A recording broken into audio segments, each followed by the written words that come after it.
Hi there, my name is Barrie Cadogan and I'm here with my guitar, which is a 1963 Gibson ES-345, originally stereo, baritone kind of thing. I got this guitar I saw it around Christmas time 2004. I was out going around guitar shops with one of my best friends and we were talking about guitars, maybe talking about trying to downscale the amount of guitars I had or not buying any more, and I saw this and I just fell in love with it because I love black guitars anyway, and black Gibsons were pretty hard to find. This one's been repainted. It was originally sunburst. So it wouldn't be as expensive as a super rare factory one. Yeah, and I just loved it. I saw it in Chandler's in Kew, which is a shop that's sadly now gone. And a friend of mine, Al, who worked there, saved it for me over Christmas and into January so I could raise the dough and get hold of it. And at the time, it was a pretty reasonable price. It needed a bit of work. The frets were a bit shot, and the tuners, it had some pretty crappy tuners on it. So I swapped those out, got it refretted by Night Guitars, and then it was good to go really. And I started using it through 2005 with my band, Little Barrie. And then a year later, I started playing with Primal Scream, and it was the main guitar of Primal Scream for a long time. Used on a lot of their gigs and some recordings maybe, and the Screamadelica tours and all that kind of stuff. And I used it a lot for sessions because, you know, with these guitars you can get a lot of sounds out of them, so it was just easy to take one. I got more into using the Bigsby, and it used to have one on originally, so I put the Bigsby on it. I bought this Bigsby down on Denmark Street in Regent Sounds and put that on it, and my friend from Japan had an original custom made plate in his shop, so he sold me that while I was on tour in Tokyo, so I could put the guitar kind of back to how it was. Apart from that, I've not done a huge amount. A couple of the old knobs fell off, so I had to replace. I had to replace them.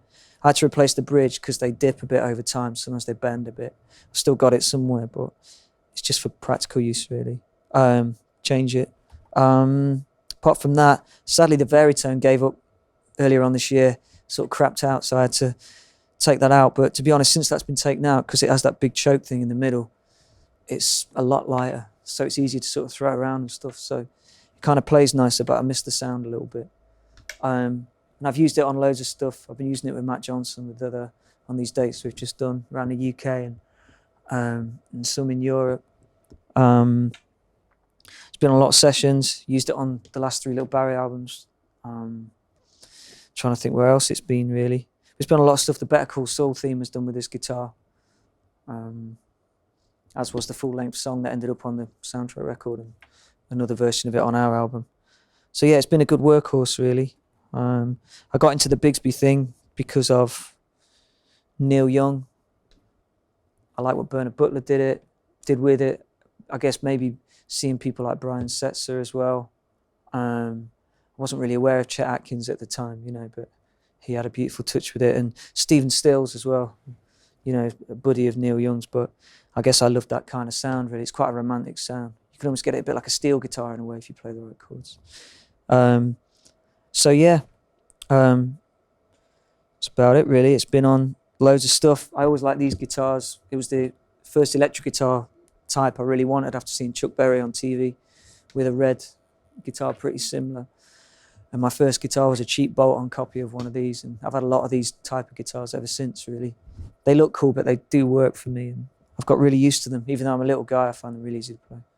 Okay, yeah, this guitar has its original pickups. They're both PAFs, so I'm told one has a PAF sticker, one has a patent number sticker, but unbroken solder sort of passed from the time. The original gold covers are pretty worn out now. It was like that when I got it, but yeah, they sound really sweet. You know, they've got a clear kind of, I guess, sort of bell-like sort of ring to them in a way. But when you crank them up, they're super sort of, you know, fat and chunky. But the thing I like about these guitars is you can use them for anything really.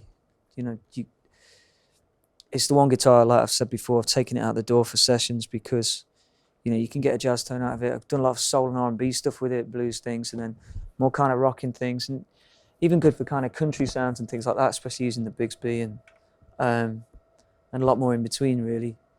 It's just, I can kind of get anything out of it I want really, pretty much.